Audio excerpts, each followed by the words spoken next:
Pessoal, tudo bem? Vamos começar então.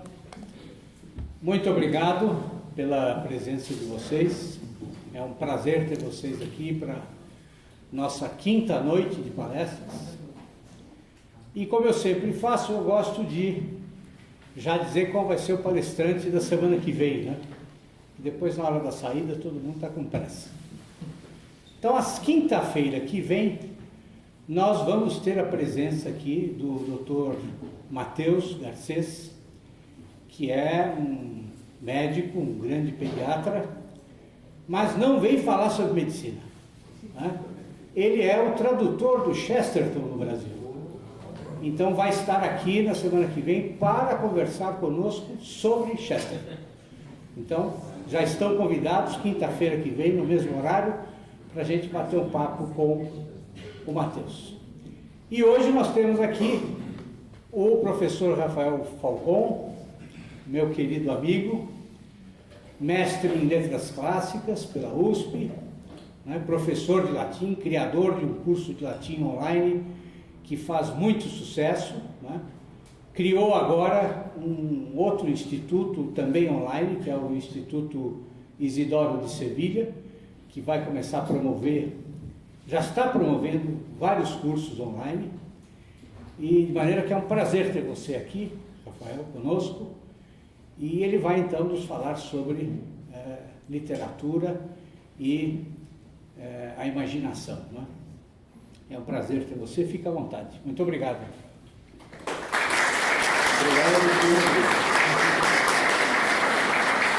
Obrigado pela introdução.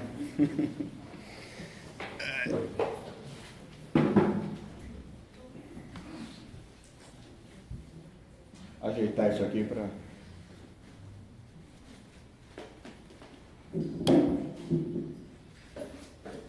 Assim acho que tá bom. Boa noite a todos. Muito obrigado, Rodrigo, pela apresentação. Bastante honrosa, né? Quer dizer, o Instituto Isidoro de Sevilha está apenas começando, mas tudo tem que ter um começo, né? E eu acredito que o começo seja promissor, né? Então, principalmente pelas pessoas que estão lá, não por mim, né? A ideia é esta, né? Afinal, o Instituto vive dos seus professores, não do seu coordenador, né? Esse é o valor dele. Hoje nós vamos falar sobre literatura e educação do imaginário. Eu coloquei isso ali atrás no quadro, na lousa. Vocês talvez tenham visto que eu fiz uma paragrafação meio estranha, né? Coloquei assim, literatura, educação e imaginário, né? Um embaixo do outro, porque são três palavras que vão guiar a estruturação da nossa conversa hoje. Bom, em primeiro lugar, se a gente vai falar de literatura e educação do imaginário, quais são os implícitos nesse título, certo? Primeiro, a gente supõe que existe um negócio chamado imaginário. Eu não sei se vocês têm alguma ideia do que seja isso. Eu confesso que eu tenho alguma, certo? Então, eu não sei se alguém sabe exatamente o que é isso, né? Mas eu particularmente tenho uma ideia do que seja, que é o que eu vou tentar transmitir a vocês. Esta coisa chamada imaginário, ela supostamente pode ser educada, né? E aí vem a pergunta, o que é que nós estamos chamando de educação, e isso é de fato aplicável a essa coisa chamada imaginário, ou faz algum sentido falar em educar o imaginário? E existe um terceiro pressuposto, que é que a literatura tem alguma coisa a ver com isso, né? Então, que a literatura tem alguma coisa a ver com este negócio chamado imaginário e que ela pode educá-lo em algum sentido, tá bom? Então, essas são as três coisas que a gente tem que resolver aqui, certo? O que é imaginário, o que é educação do imaginário e o que tem literatura a ver com isso. Em primeiro lugar, o que é imaginário? Vejam, tem um sujeito meio desconhecido, viveu na Grécia antes de Cristo, o nome dele é Aristóteles. E Aristóteles, basicamente, ele sedimentou, pelo menos até o final da Idade Média, no mínimo, ele sedimentou uma noção do que seria a psicologia humana. Essa noção foi amplamente aceita, é a partir dela que eu vou falar, e eu não acredito que exista uma estruturação melhor, pelo menos não uma estruturação de base melhor do que a de Aristóteles a respeito disso. E o que o Aristóteles diz? Eu estou me sentindo meio desconfortável falando sentado.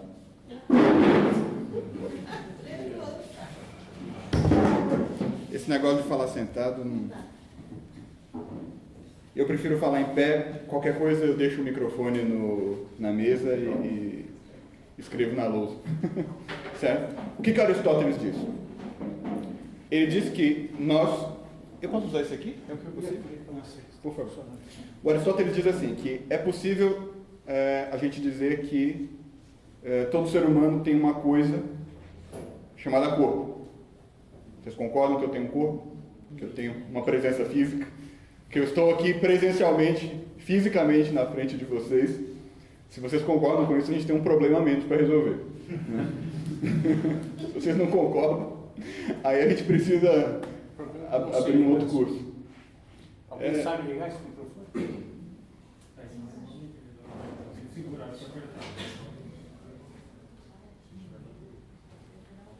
O problema essencial de ficar sentado é a agilidade, mas eu quero agilidade para poder virar e mexer na lousa. Mas por enquanto estou me virando aqui, então eu vou falando. Então, muito bem. Então, quer dizer, eu tenho um corpo. Né? Eu tenho uma outra coisa também, que a gente chama de alma. Certo? Pois é. Né? Já para Aristóteles eu tenho uma coisa que a gente pode chamar de alma. Então, o que é isso? É a forma do corpo.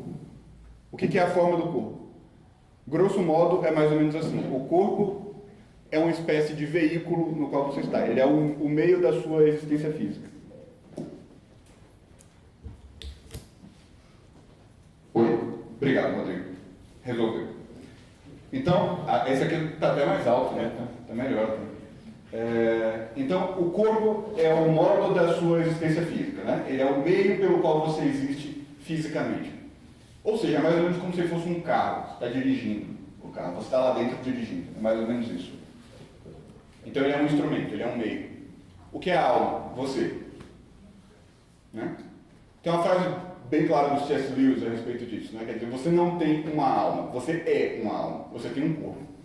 Certo? Essa é a diferença. O que é o corpo? O corpo é uma coisa pela qual você existe aqui. O que é a alma? Você. Agora, se você acha que você é a mesma coisa que o seu corpo, você tem um problema de percepção. Você não consegue distinguir o que é você, eu estou aqui, disso daqui. Então, quer dizer, você não passou ainda por aquele estágio, quando a gente é recém-nascido, né? Sabe quando o bebê nasce? Não sei se já todo mundo aqui já teve essa maravilhosa experiência de ver uma criança depois que nasce, né?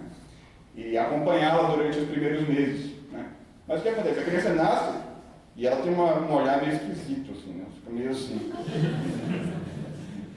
Ela está achando tudo muito esquisito, certo? Ela acha tudo isso muito estranho. E daí, aos poucos, ela vai começando a se interessar pelo próprio corpo. No começo ela não se interessa por você, não se interessa pelo computador, não se interessa pela mesa, ela se interessa pelo próprio corpo.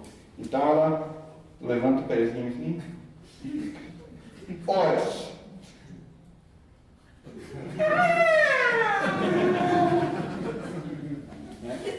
Por que a criança faz isso? Ela faz isso porque obviamente não é natural você ter um corpo. É uma coisa muito esquisita. Certo? Ter um corpo é uma coisa muito esquisita. E a criança sabe disso. Ela nasce, ela percebe que ela é ela sabe que ela é ela. E daí ela olha e vê que ela tem um negócio em um pé. Uma coisa que se estende, né? E que ela pode mexer. E que, a depender do jeito como ela mexe, dá um resultado diferente. Então ela agita a mão para um lado, ela agita o braço para um lado, bate num negócio. Agita o braço para o outro, bate em outro. Né? Isso daí tudo é muito esquisito. E todo recém-nascido, né, assim que vem ao mundo, ele começa a ter essas experiências. As primeiras experiências são com o próprio corpo. Então, se você se confunde com o teu próprio corpo, você esqueceu a tua experiência lá quando você tinha 2 meses de idade.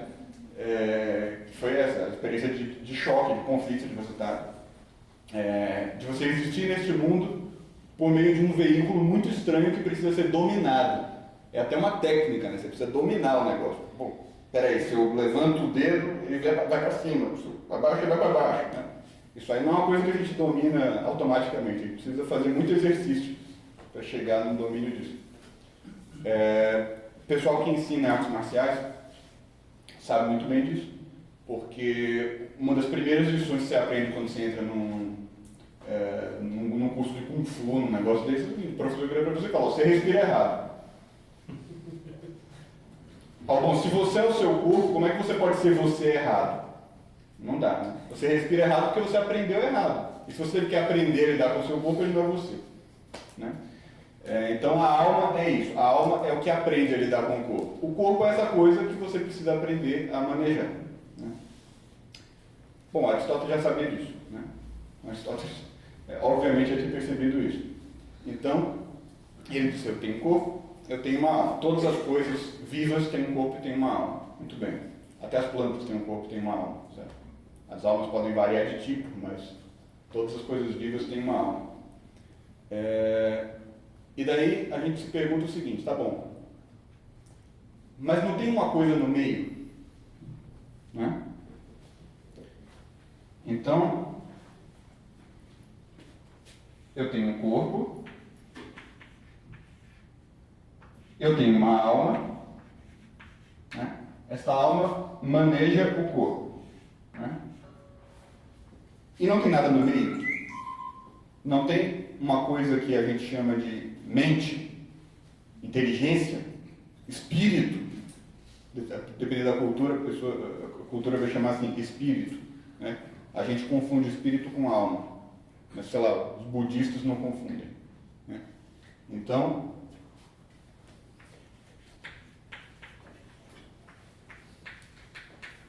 a gente tem essa coisa no meio chamada mente. Tá bom. Eu não vou dizer que mente é uma coisa diferente da alma ou diferente do corpo. Né? O ponto é justamente saber onde que ela está situada. Porque é por meio da mente que a gente processa tudo o que a gente vê, tudo o que a gente sente, tudo o que a gente ouve. Né? É a mente que processa tudo. Aí vem um maluco e fala, não, é o cérebro. O cérebro parece ter alguma relação com esse negócio que a gente chama de mente. Né? Mas é um pouquinho presunçoso você saltar para a conclusão de que tudo o que nós chamamos de mente pode ser identificado com o cérebro, que é um órgão físico e, portanto, é parte do corpo. Né? Aristóteles era bem mais esperto do que isso. Né? Ele sabia que os seres humanos tinham uma série de órgãos, ele sabia, inclusive, que tinha uma coisa que a gente poderia chamar de cérebro, isso todo mundo sempre soube. Desde o primeiro momento que um cadáver foi exposto ou exumado, mesmo que artificialmente, mesmo que por meio de condições, digamos assim, naturais. Né? A primeira vez que alguém viu um cadáver aberto, a pessoa viu que tinha órgão lá dentro e viu que tinha, inclusive, um negócio dentro da cabeça. Né? E antes mesmo disso já se intuía, afinal você mesmo consegue, né, se apalpar e sentir que tem um negócio dentro da sua cabeça. Né? E que ele funciona, está vivo. Né? Então, quer dizer, ele sabia que a gente tinha órgãos e ele sabia que esses órgãos tinham alguma coisa a ver com a inteligência. Né? Mas, obviamente, ele disse, não, eu não posso partir do princípio de que a inteligência está contida nesses órgãos, até porque ela tem algumas características bem esquisitas, para que eu pressuponha isso. A característica mais esquisita da inteligência é o que pode ser chamado de inteligência em sentido estrito. Quer dizer, quando eu falo para você assim, use a sua inteligência, o que eu estou querendo dizer? Eu posso estar querendo dizer muita coisa, porque a palavra inteligência em português é ambígua. Na maioria das línguas ela é ambígua. Né? Mas existe uma coisa, um aspecto da mente que pode ser chamado assim, mais diretamente de inteligência. Que é o aspecto, é a faculdade que está funcionando no momento em que eu te digo, por exemplo, assim, um quadrado tem 4 lados. E aí você, instantaneamente, você imagina um quadrado, conta 1, 2, 3, 4, e fala aí. Tá? O que você fez aí? Eu te disse uma coisa, eu elaborei uma frase, eu pronunciei uma sentença. certo? Você imaginou o referente, o objeto dessa sentença, refez o processo, absorveu alguma coisa da forma interna dele e falou, esta forma interna corresponde ao que o Rafael estava dizendo ali. Agora você entendeu o que eu estava dizendo. Neste momento você entendeu o que eu estava dizendo. Antes de fazer isso, você não entendeu o que eu estava dizendo, certo? Em sentido estrito, você não entendeu. Você pode ser capaz de repetir o que eu estava dizendo, você pode ser capaz de dizer com outras palavras e mesmo assim não entender. Você só entende no momento que você faz isso, que você reproduz interiormente o mesmo processo que eu fiz e fala, é isso mesmo. Tem aquela história sobre Hegel, o filósofo alemão, de que ele passava às vezes horas na frente de uma colina, olhando para a paisagem e dizendo, é assim. O que ele estava fazendo? Ele estava entendendo a paisagem. Ele olhava, é assim mesmo, né? Então você pode olhar para a paisagem, inclusive achar bonito e não entender nada. Você não está entendendo nada. Você não está absorvendo a forma da paisagem, né? Isso é perfeitamente possível se você não olha detidamente para a paisagem. É mais ou menos a diferença entre você abrir um vídeo no YouTube, né, e daí passa aquela sucessão de imagens e sons e aquela coisa toda, e você parar e contemplar uma pintura por alguns minutos. A diferença é mais ou menos essa. Ali no YouTube, o que está no negócio? O negócio pode te agradar, mas ele te agrada num nível subrepetício, num nível superficial, né? E quando você, por outro lado, contempla uma pintura por alguns minutos, você vai absorvendo cada parte dela, cuidadosamente, né? E como que tornando aquela pintura parte de você. Bom, então quer dizer, existe uma faculdade humana que funciona desse modo e que a gente pode chamar especificamente de inteligência. E essa faculdade, ela é tão esquisita, porque eu falei que ela era esquisita, né? Ela é estranha, que era estranho pensar que o cérebro comportava essa faculdade. Por quê? Porque ela tem um jeito, um modo de ser imaterial. Quer dizer, quando você entende que um quadrado tem 4 lados, você já saiu da parte visual dele. Está entendendo? Tudo bem, a figura do quadrado é visual. Você desenha e ela é visual. Mas quando você entende que ele tem 4 lados, quando você abstrair vem do latim abstraho, quer dizer, arrastar para longe, quando você arrasta para longe do quadrado a forma dele, a forma de um quadrado tem 4 lados, certo? Quando você arrasta isso para fora dele, quando você separa isso dele, e esse é o ato da inteligência, você já está lidando com uma coisa que é imaterial essencialmente.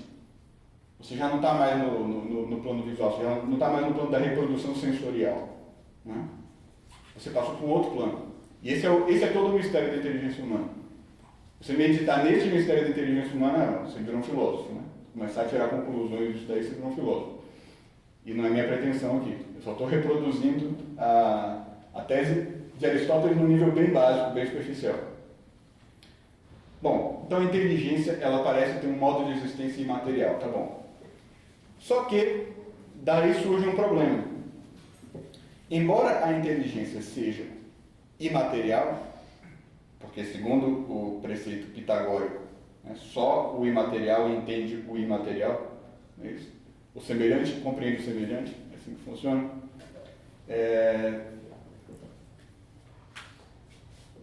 No entanto, ela teve que operar sobre uma coisa material.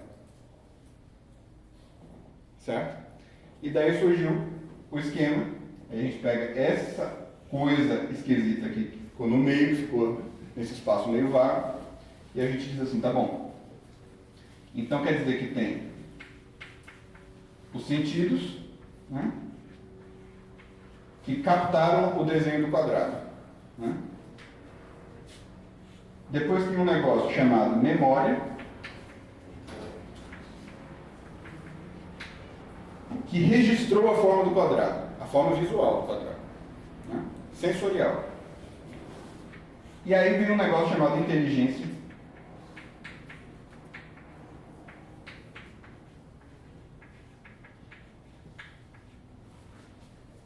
E abstraiu a forma imaterial do quadrado.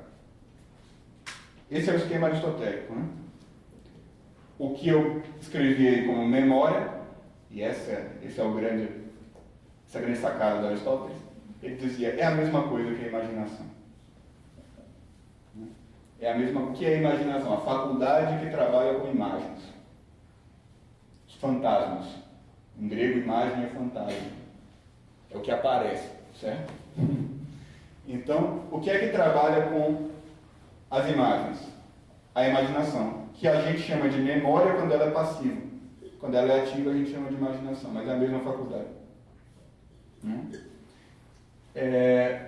Bom, isso daí já é fenomenal. Isso daí já é um negócio que resolve metade dos problemas na psicologia humana. Então quer dizer que o homem, e aí daqui vem também aquele preceito escolástico que Tomás de Aquino expressa no Tratado De Veritate, e que ficou famoso, virou um dogma escolástico, vamos dizer assim, um slogan escolástico praticamente, que é nihil in intellecto, quod non prius in sensu. Nada pode existir na inteligência que não primeiro tenha existido nos sentidos. Então, quer dizer, a pessoa tem que perceber para depois entender. É assim que a inteligência humana funciona. O próprio Tomás de Aquino vai dizer, a angelical não. Mas a humana com certeza é assim, né? Quer dizer, o ser humano, a não ser que você suponha um caso de iluminação mística, infusão de conhecimento por meio do Espírito Santo, né? O ser humano, normalmente, ele tem que entender as coisas assim. Normalmente, né? Esse é o modo natural dele de entender as coisas. Ora, eu não sei se a implicação já está absolutamente clara, né? Eu estou indo devagar para que dê tempo de processar, para que quem esteja ouvindo isso pela primeira vez tenha tempo de processar, né? Porque se nós acreditamos nisso, se nós aceitamos que as coisas são assim, é evidente que se a gente quer entender qualquer coisa, e se nós não somos anjos, se nós ainda somos seres humanos, e se nós não estamos contando com uma infusão de conhecimento do Espírito Santo, né?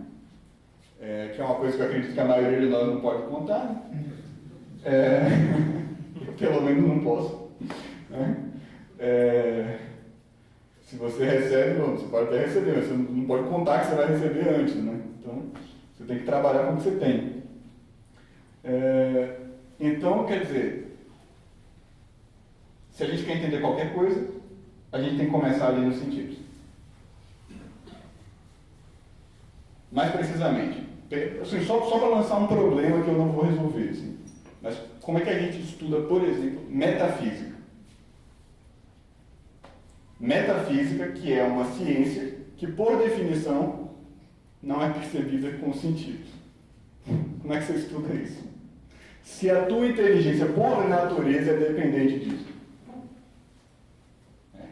Aí vai ter um baita de um problema. Não é à toa que o sujeito precisa desenvolver todo um método próprio só para conseguir estudar esse negócio. Porque é um negócio que você tem que ir indiretamente. Você não pode ir lá e conhecer a metafísica diretamente. Você tem que dar um jeito de... você tem que criar um atalho. Né? Você tem que dar um jeito de passar a perna na natureza. Né? Tem que seguir pistas, digamos assim. Você não vai ter intuição direta daquelas coisas. Né? As famosas 5 provas da existência de Deus. Alguém teve intuição direta da existência de Deus? Isso é por infusão mística, talvez, mas logicamente não, né? Você não conhece diretamente Deus. Nem quem prova, nem quem tenta provar a existência de Deus conhece, logicamente, Deus. O que o cara conhece? Ele conhece que, é o que ele tenta provar, né? Que se as coisas são do jeito que são, então tem que ter uma coisa que a gente vai chamar de Deus. É isso que ele tenta provar. Ou seja, ele tem que provar indiretamente. Ele não tem intuição direta da coisa. Né?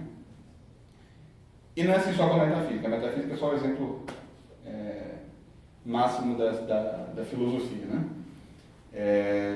e obviamente a teologia, assim, que a teologia trata de coisas que você não pode saber.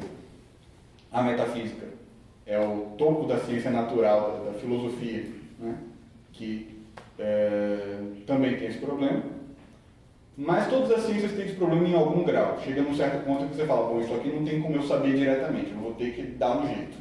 Eu vou ter que achar um subterfúgio para descobrir se isso aqui é verdade ou não e como que é. Né? Analogicamente, é mais ou menos como aquele negócio de você descobrir o átomo. Né? Como é que você descobre o átomo? Você vai ver o átomo, vai pegar um microscópio. Né? A descoberta dessas coisas todas, né, ela é sempre feita por dedução. O cara olha e fala, não, se a coisa está funcionando assim, então deve ter um negócio que tem essa propriedade, aquela propriedade, aquela propriedade. O cara não teve intuição direta da coisa. Né? Tá bom. Ou seja, é sempre melhor quando a gente pode ter intuição direta da coisa. Né? Sempre, sempre, sempre. Porque quando a gente não tem, a gente necessariamente vai cair em alguma espécie de querela. Né? Vai ser difícil tanto de persuadir os outros. Né? Pensa assim, o que é mais fácil? Eu provar para alguém que Deus existe ou eu provar para alguém que o céu é azul?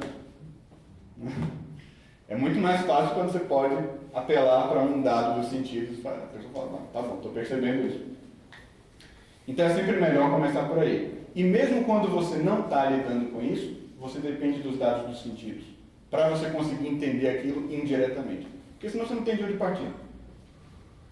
Né? A técnica da dedução é totalmente dependente disso. Totalmente. Né? Esse pessoal que tenta pegar, assim, pega uma tese abstrata e tenta fazer deduções a partir dela, isso aí isso é masturbação intelectual. Isso aí não leva a lugar nenhum. Né? Você tem que ter visto alguma coisa e daí você então já que eu vi, eu deduzo isso, aquilo outro. Né? Você tem que partir de uma base sólida. Né? Que são os chamados axiomas. Né? Os axiomas todos têm base em alguma percepção dos sentidos. Se você fala assim, eu existo, com base em quê? Então você tem toda uma existência física que gerou uma intuição na sua inteligência de que você existe. Certo?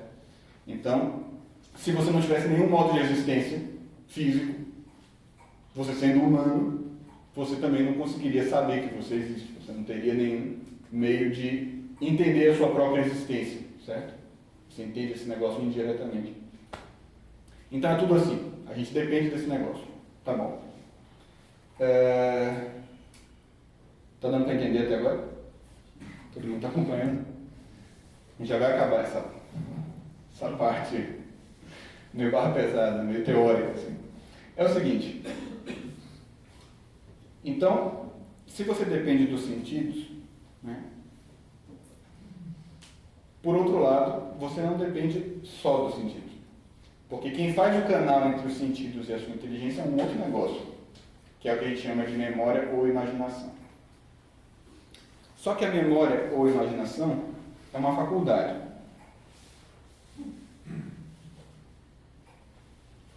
E se ela é uma faculdade, isso significa, primeiro, que como toda faculdade, ela pode ou não ser desenvolvida. Toda faculdade é assim, né? Segundo, é como um músculo, né? Você nasce com ele, mas a depender de como você usa e de qual é o seu objetivo, você vai chegar num resultado diferente no fim da vida, não é isso? Nem todo mundo consegue carregar toneladas, né? Não é assim. Então, algumas pessoas conseguem carregar mais peso e outras menos. Com todas as faculdades é mais ou menos assim. E a segunda consequência. A memória, sendo uma faculdade, ela cria alguma coisa. Quer dizer, ela é ativa, mas ela também é passiva. E quando ela é passiva, né,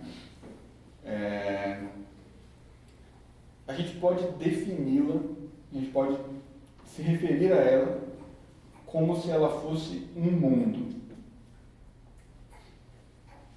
Quer dizer, é como se você tivesse dois mundos. Certo? Você vive em dois mundos simultaneamente. Tem esse mundo aqui e tem um mundo dentro de você. São as pessoas sonhadoras. Não são as pessoas sonhadoras que têm um mundo dentro. Todo mundo tem. As pessoas sonhadoras vivem mais dentro dele. Né? Mas todo mundo tem isso daí. todo mundo depende disso daí em alguma medida.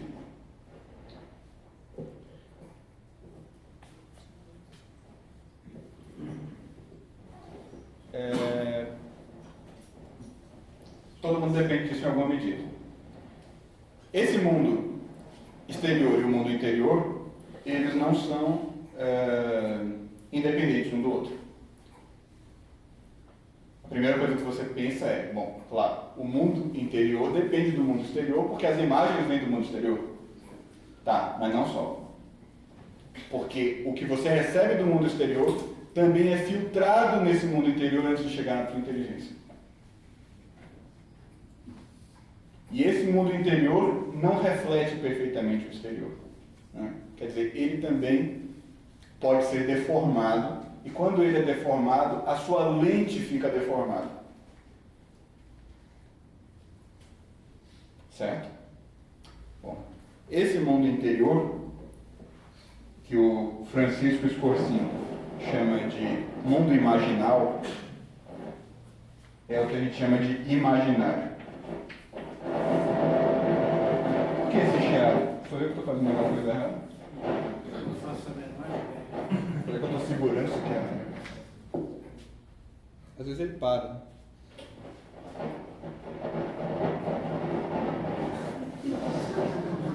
Desliga e liga.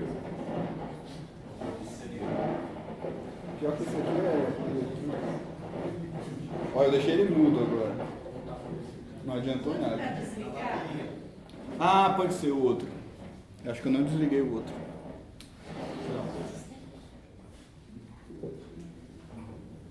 Não, ele está desligado.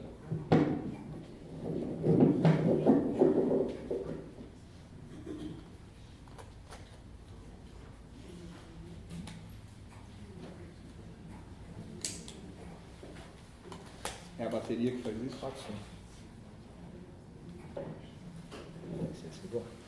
Está desligado. Muito bem. Então, ele ajeitou e melhorou. Realmente é interessante que é a bateria.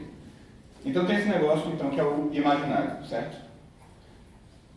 Vocês estão percebendo qual é a diferença de imaginação e imaginário? Quer dizer, a imaginação é uma faculdade. Você trabalha com a imaginação. Ela funciona. O imaginário é o mundo no qual você vive. Estava conversando com o Francisco Scorsese, que é um dos professores do Isidoro de Sevilha. Né? Ele está dando o curso lá, Introdução à Formação do Imaginário, do Isidoro de Sevilha. Está dando agora, está na segunda aula agora. O Scorsese,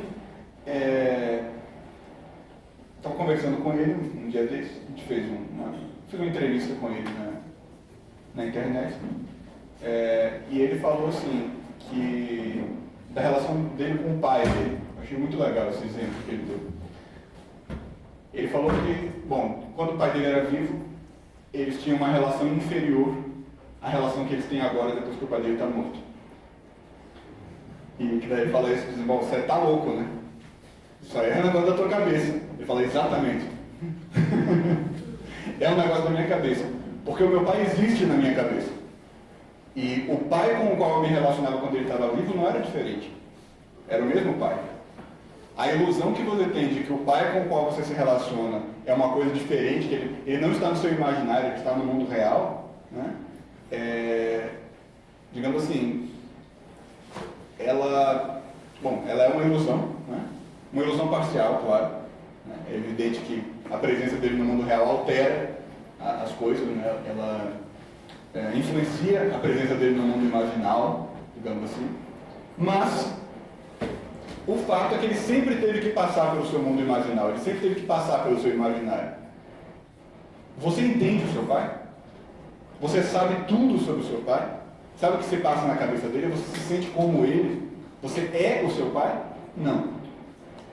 Então toda vez que você se relaciona com o seu pai, você depende de uma imagem.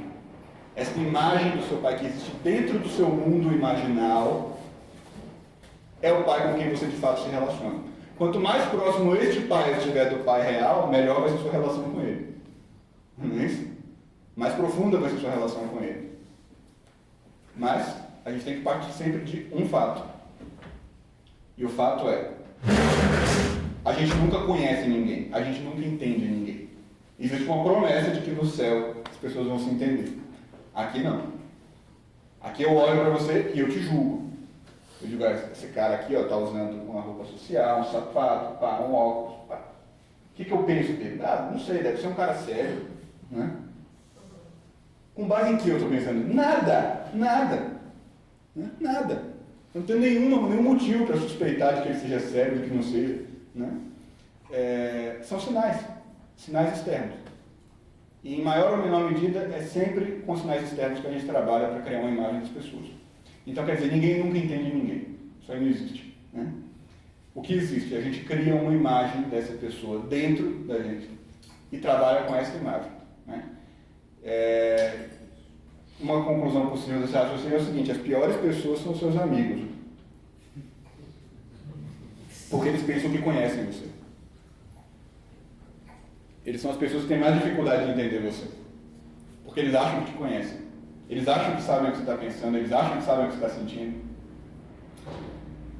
Tem uma condessa medieval que tem uma frase muito boa dela. Esse pessoal que vive em corte é ótimo, né? Para essas coisas eles são ótimos. Eles percebem cada coisa que ela falou assim, ó, se você quiser um bom inimigo, pega um amigo. Porque ele sabe exatamente onde golpear. Né? O amigo está muito próximo de você, por isso ele tem uma impressão de que ele conhece você muito bem. Né? Essa impressão pode ser mais ou menos justificada, mas o fato é, mesmo que ele conheça muito bem, ele não conhece tudo. Né? Mesmo que ele fosse assim com você, unha e carne, ele ainda não saberia o que é ser você, então ele não te conhece. Existe um ponto a partir do qual ele não passa. Né? Ou seja, a gente depende do mundo imaginário para se relacionar com tudo, inclusive as pessoas mais íntimas da nossa relação. Tudo bem até aqui? Tá certo. Aí vem a questão: como é que eu sei se o meu imaginário presta ou não presta? Bom, nenhum imaginário presta. Tem uns imaginários que prestam mais. E existe um ponto a partir do qual, se o seu imaginário estiver abaixo daquele ponto, digamos assim, aí você está ferrado. Né? Quer dizer, se o teu imaginário não corresponde à realidade abaixo de um certo ponto, se tem uma correspondência abaixo de um certo ponto, aí você está ferrado, porque aí você vive num mundo ilusório. Né? Mesmo que você tenha a impressão de viver no mundo real. Quando as coisas dão errado para você, é culpa de quem? Você vai lá na Bolsa de Valores. Final de 2014. Você chega lá na Bolsa de Valores, cara, vou comprar a ação da Petrobras. Petrobras não tem erro, cara. Vou comprar a ação da Petrobras porque sempre valoriza. Não preciso dizer o que aconteceu com você. Chega lá, cara, vou vender todos os dólares que eu tenho, porque o dólar só vai baixar agora, o real só vai subir. Você se ferrou, né? O que isso quer dizer? O seu mundo imaginário estava muito pobre. Pelo menos nesse sentido. O seu mundo imaginário no sentido econômico estava muito pobre. Você não sabia nada da Petrobras, você não sabia nada do dólar, e o pior, além de não saber nada, você não sabia nada a respeito de não saber nada. Porque às vezes, eu, por exemplo, não entendo nada de economia, entendo bolhufas de economia. Mas quando eu vou tomar uma decisão econômica, eu parto do princípio de que eu não entendo bolhufas. Meu imaginário é rico o suficiente para que eu parta desse princípio. Eu consigo imaginar que eu vou me ferrar. Tá entendendo? Então o que eu faço? Eu não arrisco, pô. Tá entendendo? Então é assim, quer dizer, você tem níveis e níveis de imaginário. Você não precisa ter um imaginário econômico muito rico, mas você pode ter um imaginário pessoal suficientemente rico para que você não assuma riscos que você não pode assumir. Ou seja, você sabe o quanto você sabe. Não é isso que o Sócrates, a lição básica do Sócrates, não era essa? Né? Quando ele dizia só sei que nada sei, não era isso que estava querendo dizer? Estava querendo dizer, olha, antes de mais nada, antes de você querer saber qualquer coisa, o que você tem que saber? O que você não sabe. Você tem noção, você tem consciência do quanto você não sabe? Se você não tem, não dá nem para começar. Né? Então começa dizendo assim, ó, eu não sei isso, eu não sei aquilo, eu não sei aquilo, eu não sei aquilo, eu não sei aquilo. Aí dá para você começar. Bom, já que eu não sei, agora eu vou tentar saber. Você tem que começar por isso, tem que começar mapeando a ignorância, não é isso? Essa é a base de todo exercício filosófico. Aliás, de todo exercício científico, né? Tá bom. Então, quer dizer, o imaginário pode ser mais ou menos rico. Se ele for pobre abaixo de um certo ponto, você se ferra. Se ele for rico acima de um certo ponto, você se dá muito bem. Por que eu estou adotando esta perspectiva? Essa perspectiva é um pouco inusitada, talvez, porque o que vocês esperariam talvez fosse que eu começasse a falar já de imaginação moral ou alguma coisa do gênero. E eu estou adotando a perspectiva mais prática possível, a perspectiva do homem de negócios. Por quê? Porque eu quero dizer que imaginar é um negócio de que todo mundo precisa. Todo mundo! O Rockefeller precisa. Está entendendo? E ele tem. Vocês podem acreditar que ele tem. Né? Se ele não tiver... Olha, sabe o Rockefeller pai? O John Davidson Rockefeller? O cara que começou mesmo a bagaça toda, né? Que hoje em dia os caras já herdam bilhões e bilhões e bilhões e bilhões. Mas o cara que começou mesmo, o que esse cara era? Era contador, né? Trabalhava lá como... Ele fazia bookkeeping, né? Balanço financeiro, né? Era contador de loja. Eu acho que nem dá para chamar isso de contador, né? Era um cara que cuidava das finanças da loja. Um técnico, né? Em contabilidade. O Rockefeller, ele enriqueceu num período de crise, né? Foi a Grande Depressão. E qual era o negócio dele? Estava todo mundo correndo desesperado atrás de dinheiro. Os caras vieram lá e botaram não sei quantos milhões na mão dele e falaram, a gente quer que você ache aí um poço de petróleo para a gente investir.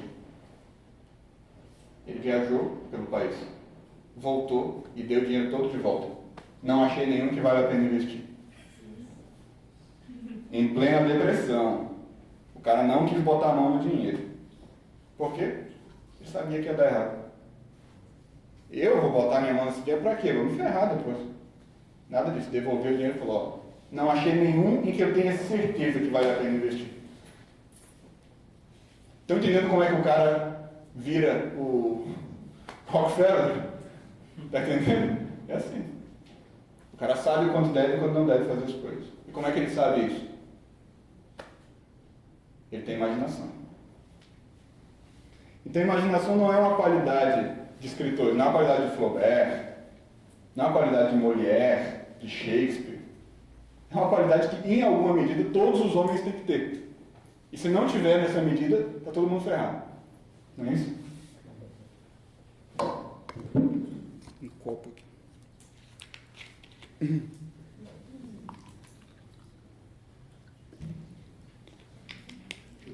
Nem cheguei na literatura ainda. Tá bom.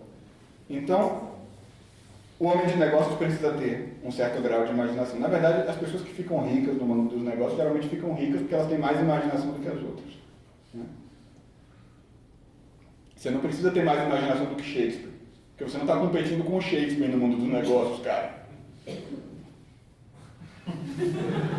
Né? Se vocês quiserem ter experiência, vocês vão aí num desses congressos de empreendedores e tal, e vão ver que tipo de pessoa que você está lidando lá. Se você é o Shakespeare, você vai ficar rico, cara. Imagina o Shakespeare competindo com os publicitários de hoje em dia. Meu Deus do céu. Vamos dizer assim, que o cara só cunhou metade da língua inglesa, só, né? Assim, praticamente toda a língua inglesa está nas peças dele, ele que inventou. Então imagina esse cara fazendo publicidade hoje em dia. Acabou, né? Bom, interessante isso, né? É que normalmente os grandes artistas não estão interessados em encher a carteira de dinheiro. Eles têm não sei porquê, tem umas pessoas assim que se preocupam mais com vocação, tem umas coisas assim. Mas muitos deles dão um jeitinho de tirar pelo menos o necessário, né? O próprio Shakespeare não era trouxa, ele sempre deu o jeitinho dele de sobreviver do jeito certo, digamos assim. Então eu queria começar por aí. Eu queria começar dizendo que até o pessoal que quer ganhar dinheiro precisa ter imaginação. Né? Só que tem mais. Porque tem a imaginação prática, tem esse nível de imaginação que é dá certo ou não dá certo. Isso é qualquer criança de 3 anos já começou a desenvolver, né? Vocês sabem que, olha, crianças de 3 anos são as maiores manipuladoras que existem. Eu tenho uma filha de 3 anos. A criança de 3 anos, ela olha para você e fala assim, você é muito grande. Minha filha vive dizendo isso para mim, papai, como você é grande? Você é muito grande. Fala admirada, assim. Todo mundo é grande, ela é pequena. Então ela vive num mundo de opressão.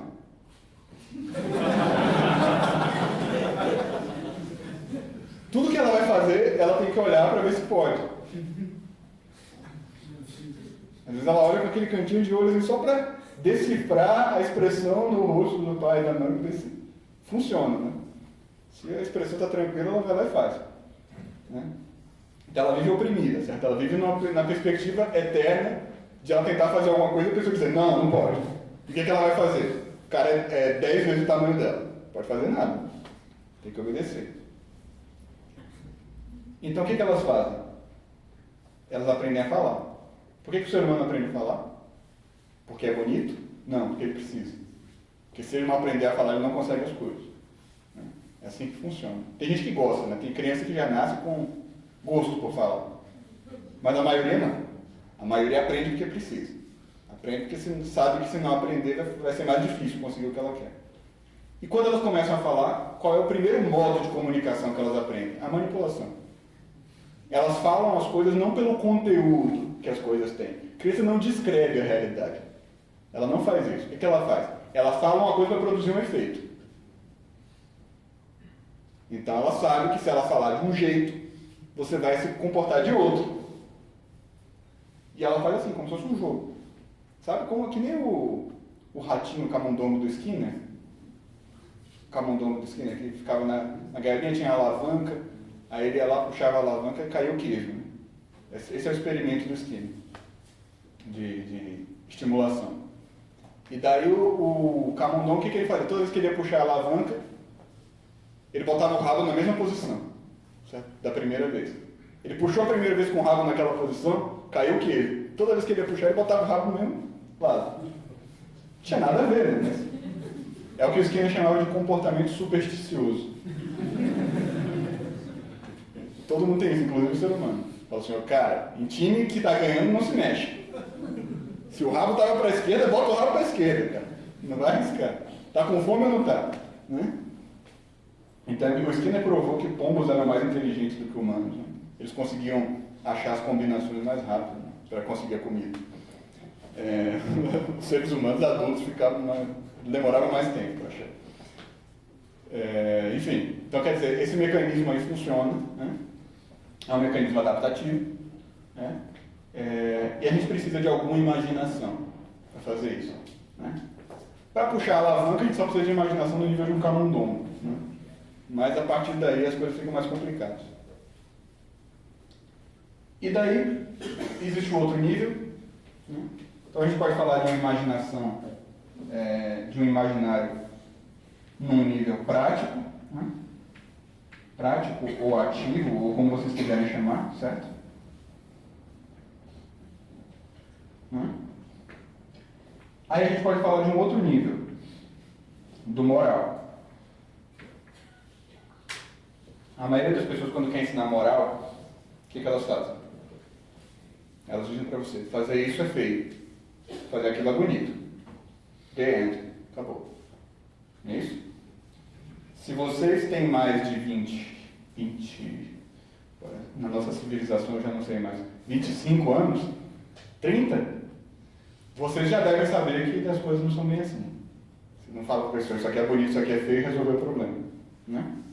Que aparecem em situações difíceis, complexas, que dão mais trabalho para você saber o que é certo e o que é errado, e não basta você dizer. O exemplo mais fácil de entender é o seguinte, dar um tiro numa pessoa é certo ou errado?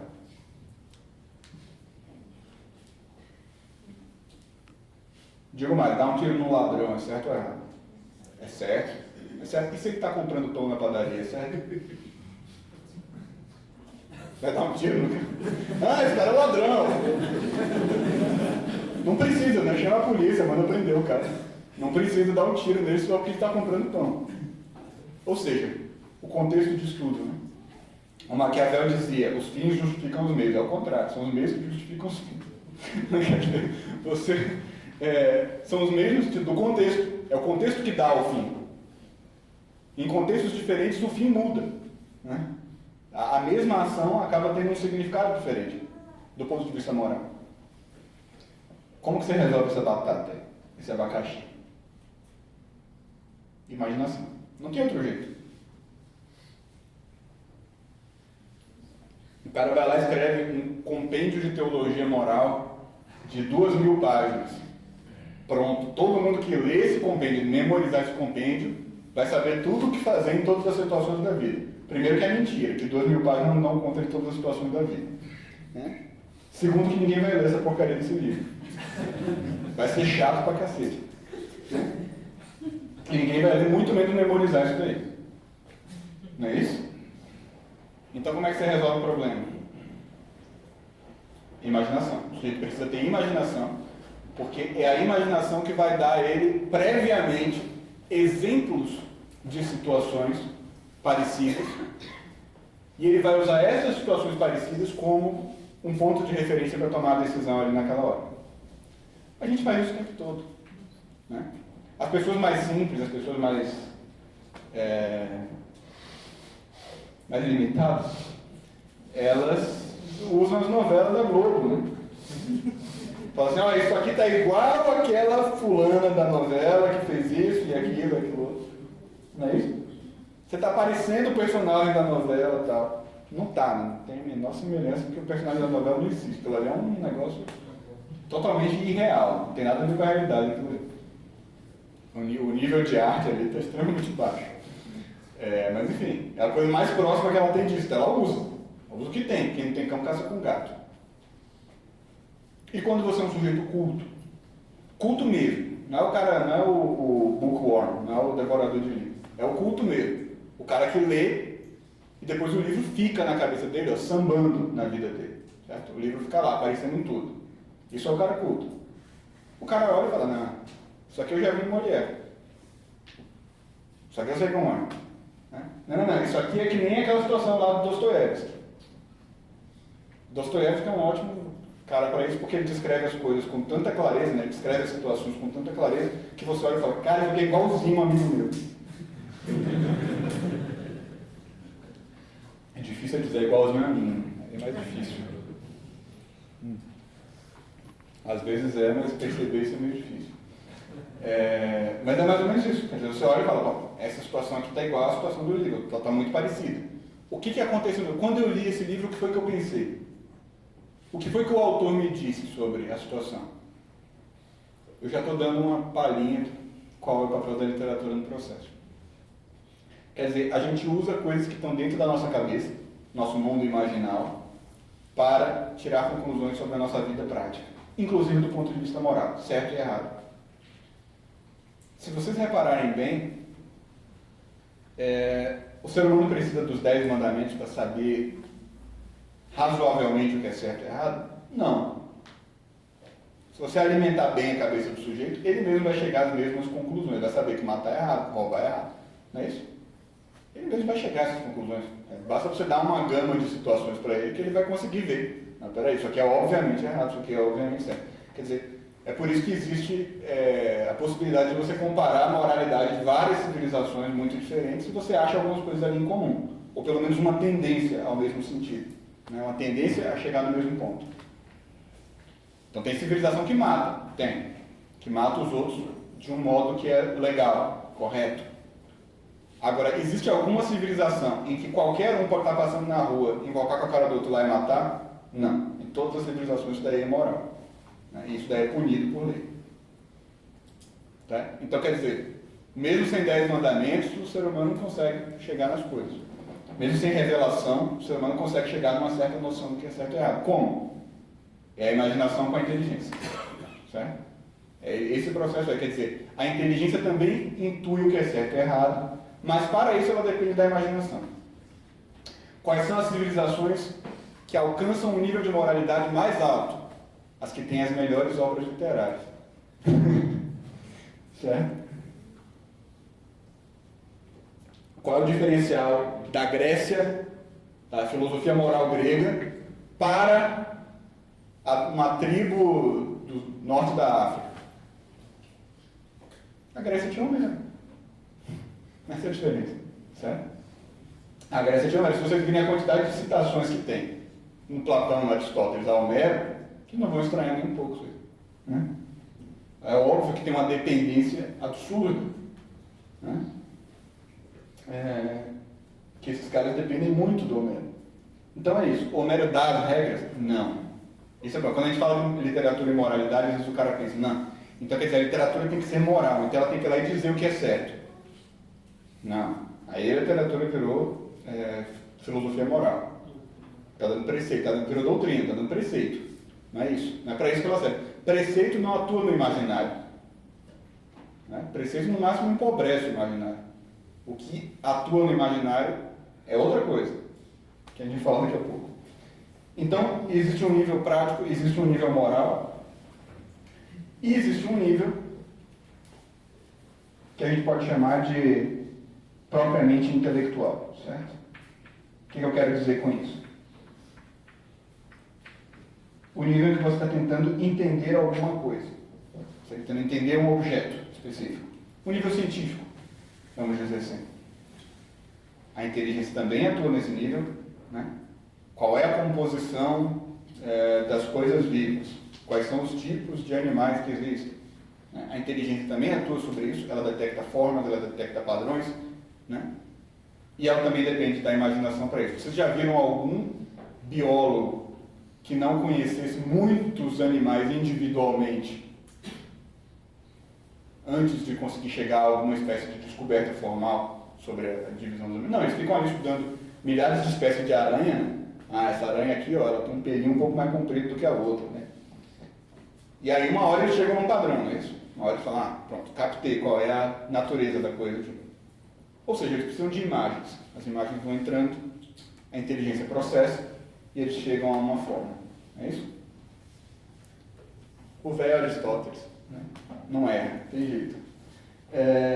Então, imaginário prático, moral e intelectual. Isso aqui é uma divisão bem chinfrinha, assim, só para dar uma ideia mesmo da coisa, dos níveis em que a coisa pode existir, né? Quer dizer, existe o homem prático, ele precisa de um certo nível de imaginação. Existe o homem moral, ele também precisa de um nível um pouco mais alto de imaginação. Existe o homem intelectual, esse aí precisa do nível mais alto possível, né? Que esse aí ele quer entender as coisas, aí é mais complicado, né? E se vocês repararem, a gente estuda de um jeito que não tem nada a ver com isso, né? A gente estuda de um jeito completamente invertido. A gente quer entender um negócio, a gente começa estudando o quê? Doutrina. Está errado. Você devia procurar um objeto imaginativo relacionado com aquele negócio. Aí você ia sedimentar digamos assim, a base para vir a doutrina e aí você entender a doutrina. Mas não, você quer ir na doutrina e da doutrina você quer entender. Aí o que acontece? Você passa 10, 20 anos estudando e não entende nada, né? Sabe, de cor e salteado o negócio lá, repete, igualzinho. Mas você não entendeu nada. A inteligência não está atuando. O que está atuando é o quê? O pensamento, por exemplo, né? Você pensa no assunto, mas você não entende. Isso é perfeitamente possível, né? Acontece de monte. Tá bom. Então eu fiz mais ou menos aqui uma defesa do imaginário, certo? Onde entra a literatura nisso daí?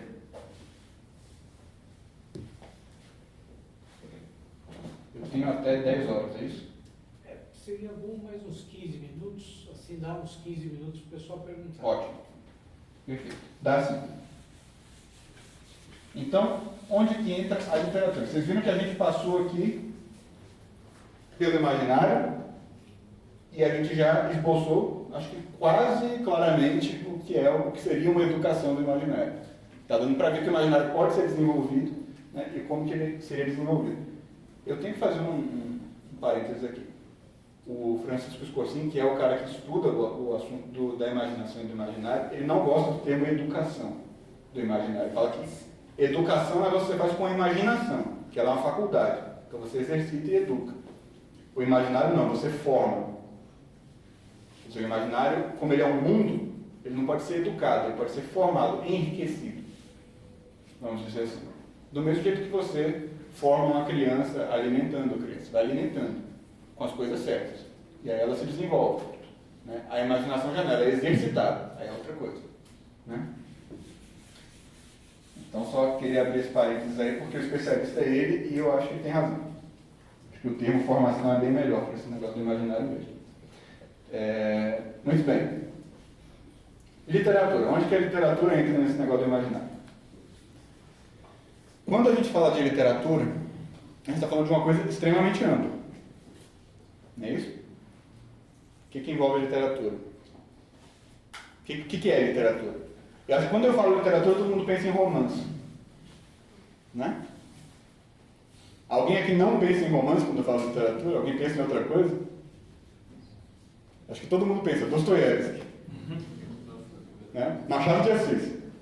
Não é isso? Quem conhece Dostoiévski pensa no Dostoiévski. Quem não pensa no Machado de Assis. Quem não conhece o Machado de Assis, eu não sei o que pensa.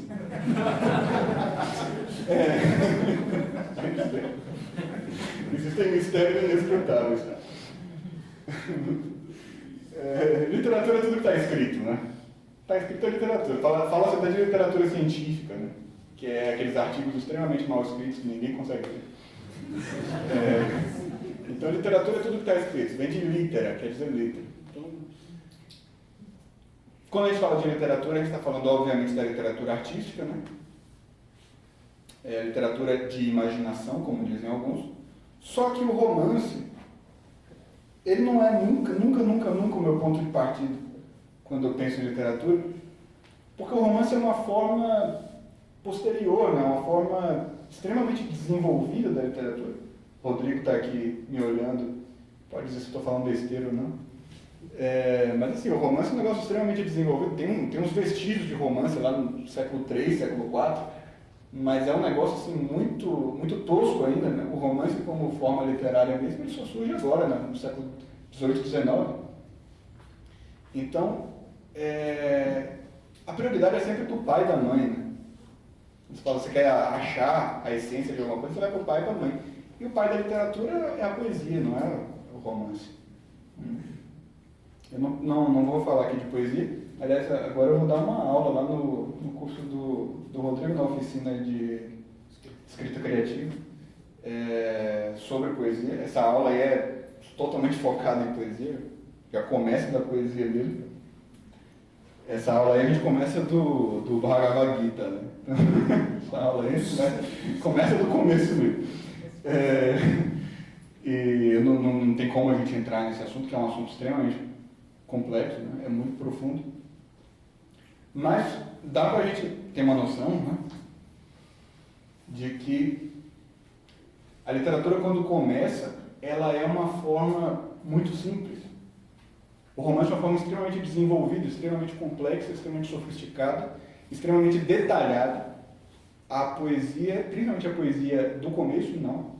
Ela é sintética, simples. Né? É a primeira diferença que vocês vão sentir quando vocês forem ler um autor antigo, aliás, de qualquer gênero, mas da poesia especialmente. Porque a prosa já é uma complexificação da poesia. Quando você vai ler um autor antigo, e especialmente da poesia, a primeira impressão que você vai ter é, nossa, mas como a linguagem dele é simples. O pessoal que leu Homero na tradução não acha, né?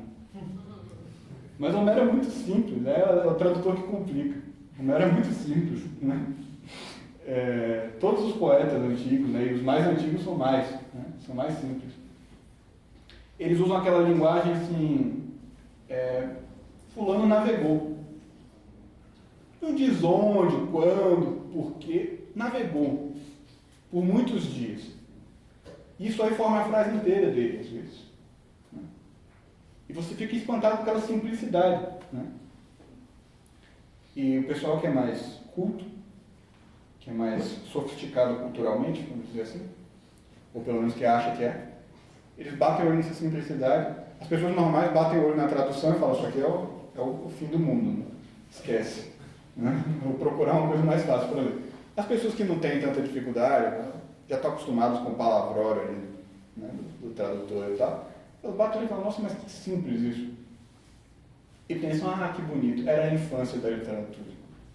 Por isso que eles eram simples assim. Né? Só que tem um engodo aí, né?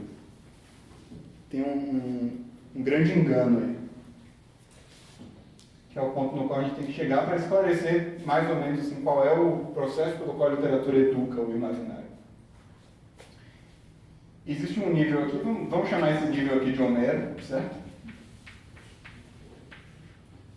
E existe um outro nível aqui, vamos chamar esse nível aqui de Dostoiévski.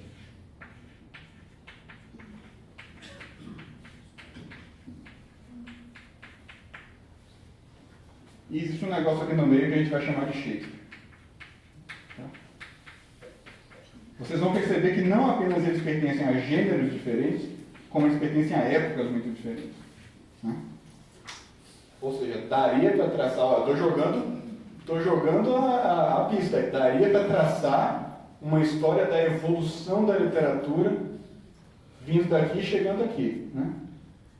Não apenas por gêneros, mas historicamente mesmo. Né? Por etapas.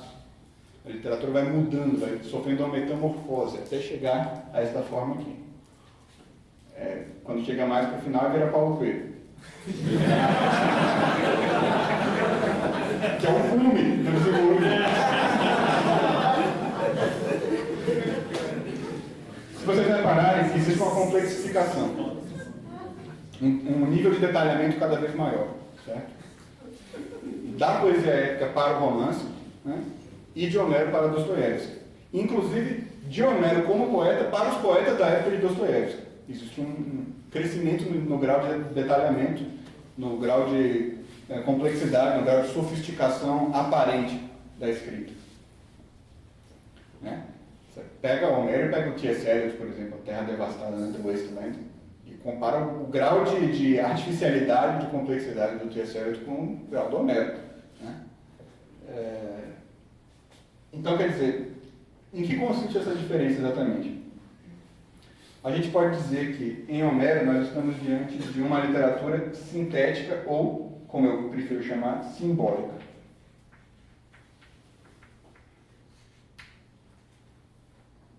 Em Dostoiévski, nós estamos na literatura não inteiramente, mas tendendo a um nível que eu chamaria de literal. Certo? Tendendo. Está entendendo? Já vou falar por quê. Shakespeare está aqui no meio do caminho.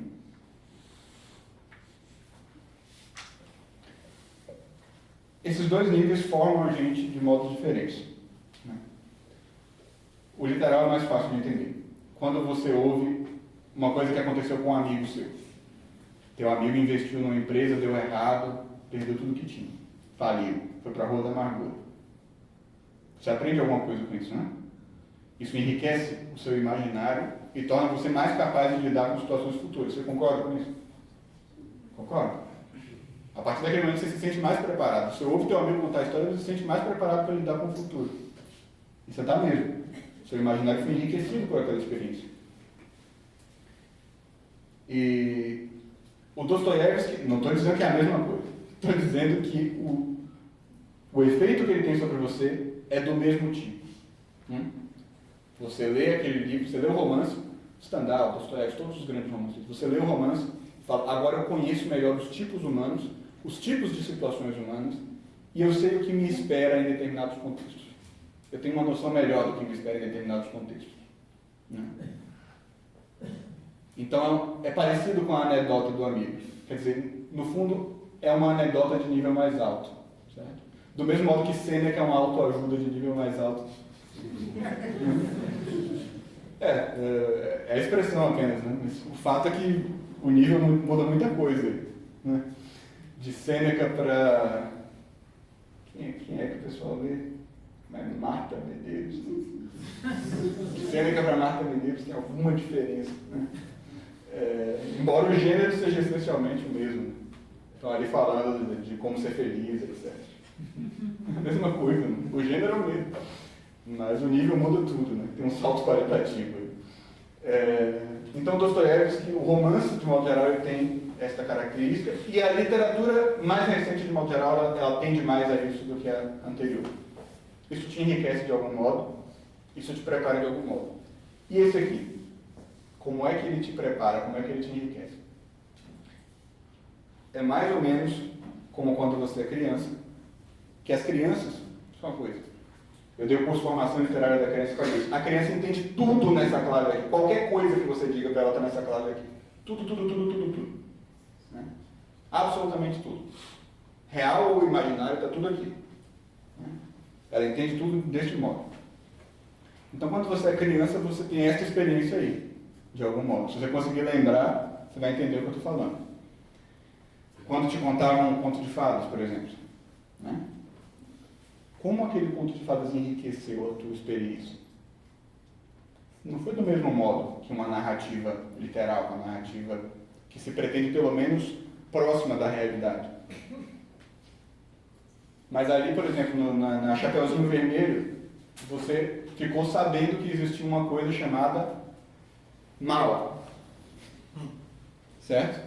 Você ficou sabendo que o mal se aproxima do ser humano de um certo modo. De um modo sedutor, por exemplo. De um modo enganoso. Não é isso? O lobo mau fala, não, eu sou o anjo da floresta, aquela coisa toda. Ah, bom, né? E você está ali caindo junto com ela. E quando chega na hora que o lobo está lá deitado na cama vestido de vovó e ela chega lá e fala, vovó, que olhos tão grandes. Aí você está na...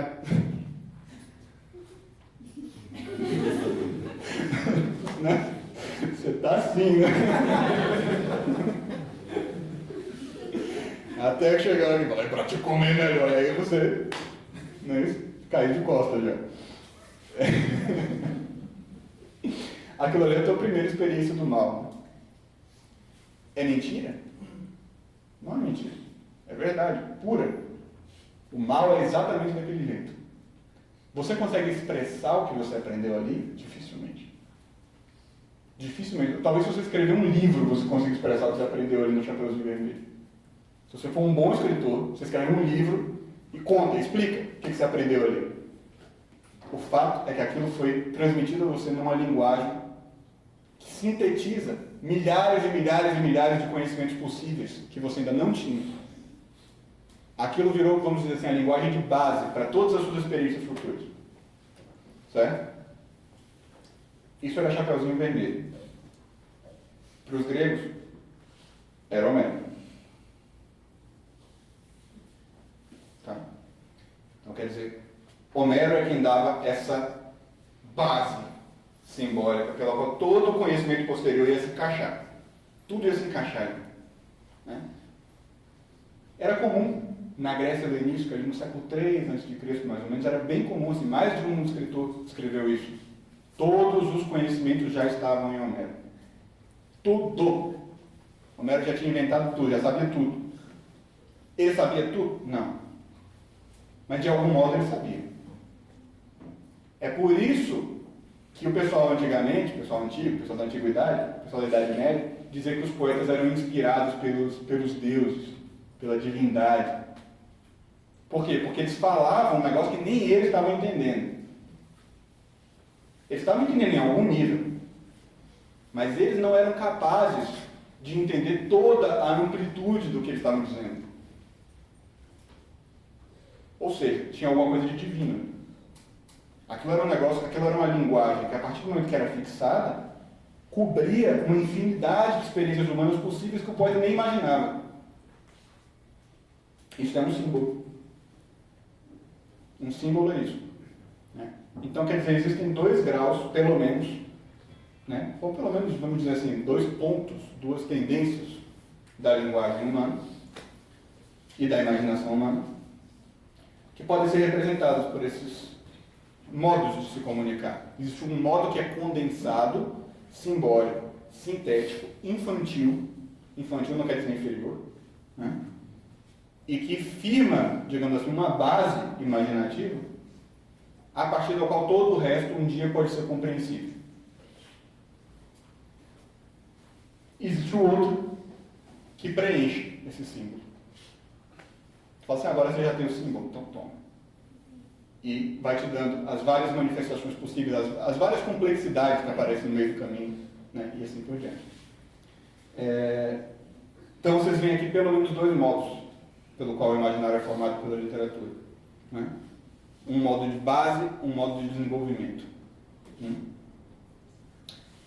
E o Shakespeare, está aqui no meio. Vai para um lado, vai para o outro, né? Então, quer dizer, por exemplo, no caso do Dostoiévski, a gente sabe que ele mesmo dava um sentido maior para as narrativas dele, e ele puxa você para esse sentido. Ele fala, olha, isso aqui não é só um drama cotidiano, isso aqui tem um significado existencial. Ele puxa você para isso. Não é um problema dele como escritor, é um problema do gênero. O gênero dele é limitado quanto a isso. E na maioria das vezes você vê um grande escritor quando o cara consegue desafiar isso. Quando o cara fala, não, eu vou dar as duas coisas. Né? Só que é claro, aí tem as limitações materiais. Ele chega num certo ponto. A partir desse certo ponto ele vai ter que mudar de gênero, ou então, enfim, vai ter que fazer uma escolha, né? Então o Dostoiévski tem essa coisa meio alegórica, né, das narrativas dele. O Shakespeare, muito mais. Muito mais. Né? Tanto que boa parte das narrativas do Dostoiévski você acha analogia com as de Shakespeare, né? Quase como se tivessem sido desenvolvidas a partir do Shakespeare. Não é isso? E o Homero, bem mais do que Shakespeare. Certo? Shakespeare é muito mais literal do que o Homero. O pessoal não sabe ler poesia épica, porque quando vai ler poesia épica quer ler como se fosse Dostoiévski. Aí não dá certo. A poesia épica é assim, o mar. O mar tem que aparecer na sua cabeça como um símbolo, é o mar. Está entendendo? Ulisses voltando para casa é o quê? Ulisses voltando para casa é a alma voltando para casa, é a alma buscando o seu lugar de pertencimento. Certo? Tem milhares e milhares e milhares de experiências que estão sintetizadas nesse símbolo de Ulisses voltando para casa. Certo? Ulisses no mar, navegando, para em termos de ilha. Aquilo ali é uma imagem totalmente simbólica. Se você entender alguma coisa abaixo disso, você não vai apreciar. Não é isso? Então, pode-se dizer que esses são duas tendências, digamos assim, que a gente vê na formação do imaginário por meio da literatura. E eu concluiria dizendo assim, que, bom, tem diversas perspectivas aí, e eu sou um pouco viciado, né, para dar uma opinião, mas vou dar minha opinião de qualquer jeito, já que eu estou aqui, me chamaram para falar mesmo. Já fizeram a cagada, né? Vou falar uma coisa. Não há outra. Assim, não há outra como a literatura. A música é uma arte elevada, o cinema é uma arte que já alcançou um grau de desenvolvimento que a justifica como arte, mas não há outra como a literatura. Ela é a raiz de todas e ela é digamos assim, no fundo ela é assim, a grande divindade que todas elas estão tentando imitar, em algum sentido. O cinema está tentando imitar, a música está tentando imitar, está todo mundo tentando imitar a literatura. Né?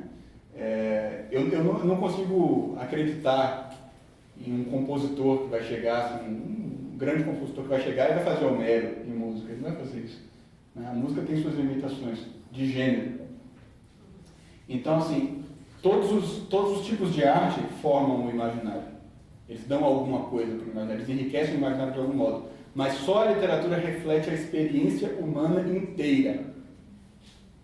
Na literatura você diz assim, um homem que tinha essa e essa característica fez isso e morreu.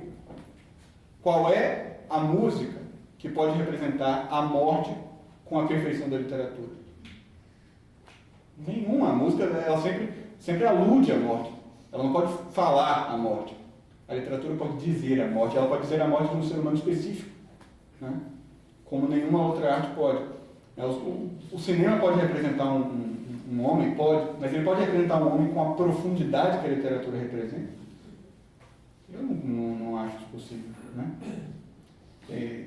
Tem cinema muito bom já, mas eu não acho possível que chegue ao mesmo nível. Então, quer dizer, e mesmo que seja possível, a gente tem que convir num ponto. Os nossos pais fizeram assim. Né? Foi sempre feito assim. Quem quer que faça de outro jeito agora, está fazendo por sua conta e risco. Não é isso? Vale fazer? Claro, tudo é válido. Né? Até um certo ponto tudo é válido. Não quebrando as leis da moral e as leis da ciência natural, tudo é válido. Né? O que é mais seguro? Fazer o que o pessoal fazia na Grécia, o que o pessoal fazia em Roma, o que o pessoal fazia na Europa medieval, o que o pessoal fazia na China, que é isso aí. Né? É sempre começar a formação do imaginário e fazer a maior parte da formação do imaginário na literatura. O resto é mais ou menos secundário, conforme o gosto e conforme as necessidades de cada um. Eu falei o que tinha que falar. Obrigado pela atenção. Tá?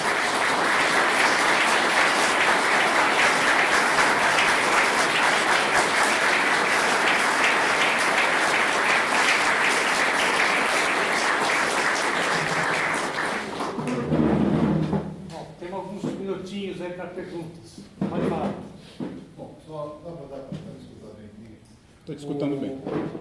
Duas coisinhas, né? Uma pequena consideração, né? De quem gosta de ler há muito tempo também, e gosta de ouvir música há muito tempo também. Esses exercícios de metalinguagem, para quem não é, eu sou médico, não entendo nada de certo? Mas os exercícios de metalinguagem, eles são complementares, na verdade. Eles não são competitivos. Se você pega o conteúdo do poema e o conteúdo da música, eles não necessariamente se competem, eles se enriquecem. Você pode ter um paralelo razoável, se você fala do Homero, você pode pegar a música grega, por exemplo, se repete, por exemplo, no gregoriano, e quando você fala do Shakespeare, você pode ir para o barroco, e quando você vai, isso aí tudo é possível, não tem a mesma riqueza, mas não precisa ter. E quando você soma os dois, eles se enriquecem mutuamente. Por isso que o cinema falado, como dizia o Noel Rosa, não é o grande culpado da situação. Essa é uma coisa. E a outra coisa, uma mera curiosidade minha, que estou lendo na coisa. Na tua linha do tempo, Homero, Shakespeare, Dostoiévski, onde é que você colocaria Dante Alighieri e Miguel de Cervantes? Bom, primeiro sobre a querela música e literatura, eu já falo sabendo que eu vou citar todo tipo de agressividade. A maior parte absoluta das pessoas cultas gosta, inclusive, mais de música e de teatro do que de literatura. Eu acho que isso aí não é uma discussão que precisa ser levada a cabo. As pessoas leem ouvindo música, geralmente. Eu não suporto isso. Não suporto. Eu ouço música ou estou lendo. Não, uma coisa ou outra. Exatamente, porque a música exige uma atenção muito grande. Mas eu acho que essa é uma discussão que não precisa ser levada a cabo. Não faço nenhuma questão de vencer essa discussão. Inclusive porque eu acho que sim, tem que ouvir música boa, tem que ler literatura boa, tem que fazer tudo, né? Mas, a minha opinião ficou, o primado é da literatura. A literatura dá forma à música, né? No sentido de que ela dá forma ao mundo imaginário, ela dá uma forma muito mais clara ao mundo imaginário, e a música depois entra e trabalha melhor dentro disso. Tanto que a música durante muito tempo dependeu da literatura, né? Ela muita gente diz no sentido contrário, que a literatura, a poesia e a música eram a mesma coisa. Mentira, não era a mesma coisa. A música era um acessório da poesia, né? Na Grécia, a música era um acessório da poesia. A música independente da poesia é uma coisa bastante tardia. E a música, quando ficou independente da poesia, ela era uma diversão vulgar. A música, quando se tornou independente da poesia, ela era usada em festins, em orgias, né? Ela não era uma forma de arte. Depois ela foi desenvolvida e se tornou uma forma de arte. Então, quer dizer, a música no começo era um acessório da poesia.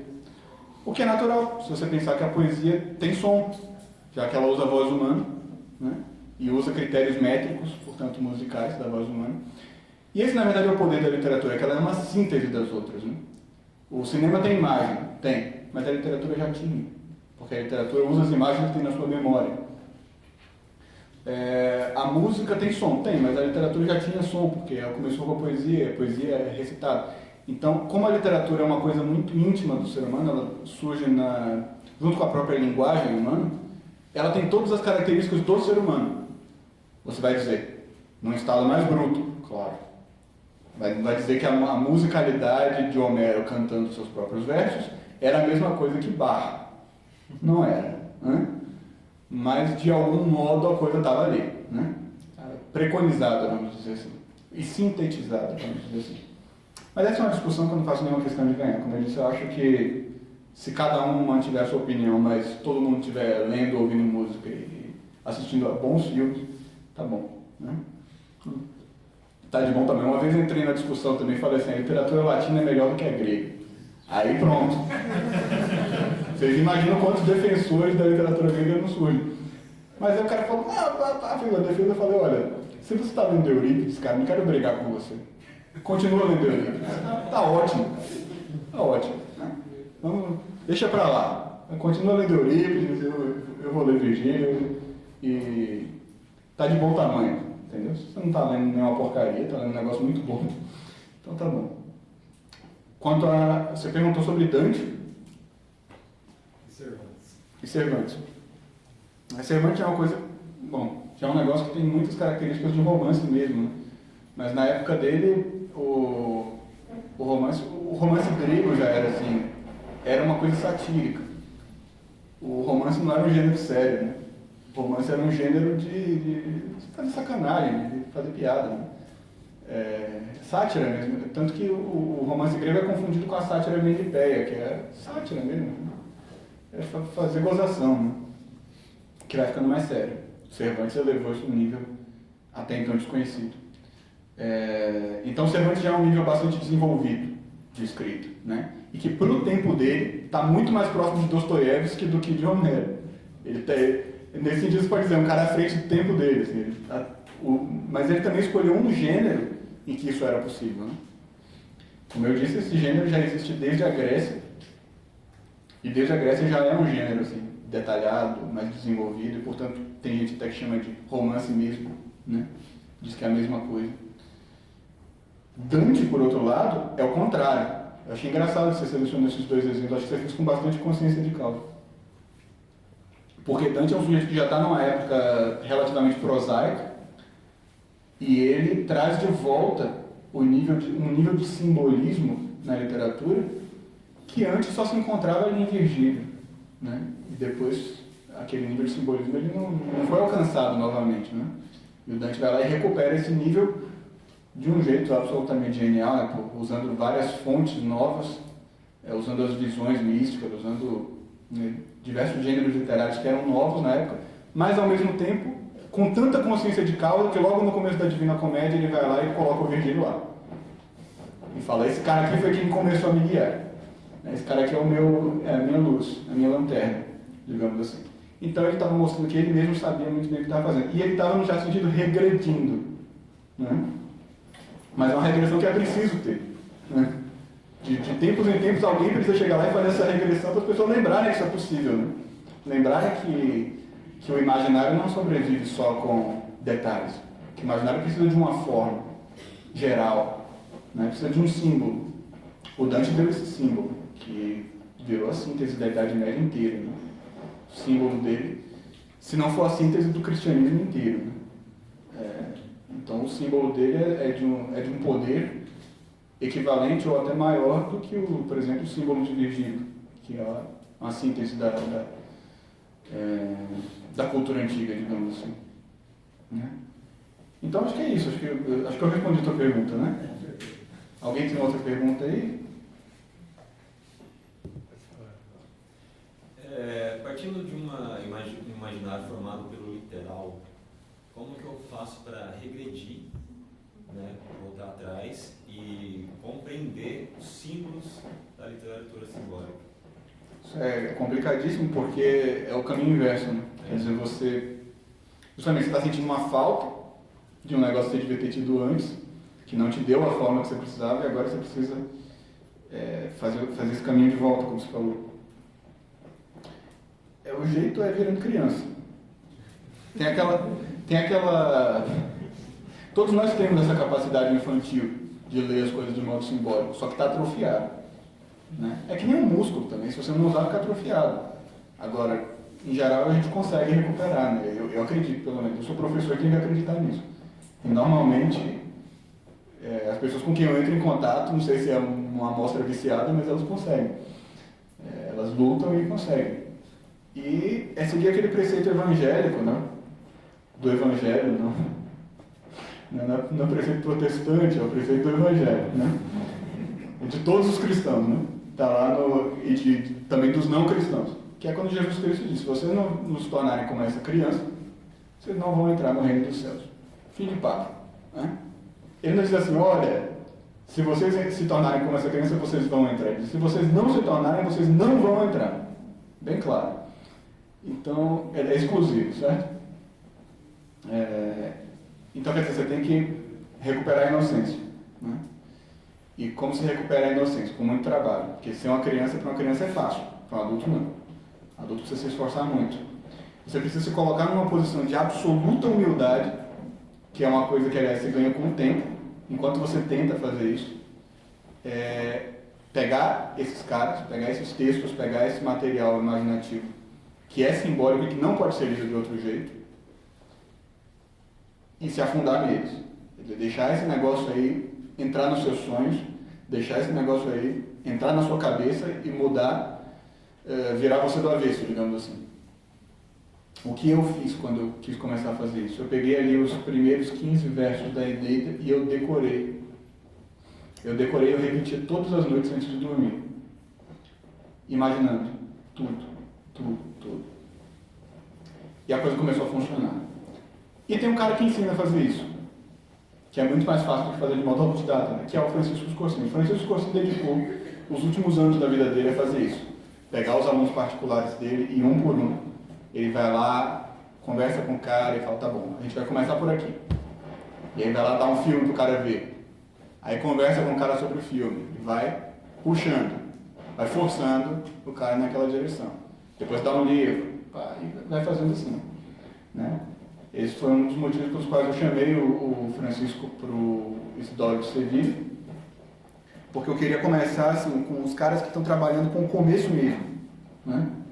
Começo de tudo. Então eu chamei a Camila Abadi, que trabalha com homeschooling, que ensina as pessoas a fazer homeschooling. Afinal, é o começo de tudo, que é criança mesmo, né? E chamei o Francisco porque eu pensei: esse aqui é o cara para os adultos, não é? Esse cara aqui vai ajudar a galera a botar a cabeça no lugar e tomar um rumo próprio. O Francisco também trabalha com vocação, né? Então, é tudo relacionado. Não parece a primeira lista, mas é tudo relacionado. Ele forma a imaginação das pessoas para a pessoa começar a entender a própria vida e começar a tomar as decisões que tem que tomar na vida, né? Então, uma coisa está ligada na outra, né? Então, o que eu recomendaria para você? Entrar em contato com esses caras, principalmente os caras mais antigos, começo do começo, porque esses caras são o começo, né? Então, são eles que vão formar a base da civilização e você é uma civilização. Você é a sua própria civilização, então você tem que começar por eles que são o começo. Aí não faz diferença, quer começar por épica indiana, quer começar por épica grega. Aí, para mim, eu tenho minhas opiniões, mas acho que se começar por qualquer um tá bom. Se for de qualidade, tá bom. E se você quiser mais apoio, procura um cara como o Scorsese. Procura o Scorsese, porque um cara como ele, não sei quem é o outro, mas eu sei que ele se dedica muito a sério a esse assunto e vai conseguir te dar alguma orientação. O cara está aí há anos trabalhando com isso, então ele vai te orientar com mais precisão, né? Isso que eu te recomendaria. Você colocou de maneira muito acertada, na minha opinião, a ideia da literatura simbólica aliada à pureza, à inocência. Uma provocação, claro. Podemos dizer que no Brasil a gente já nasceu literalmente vulgar?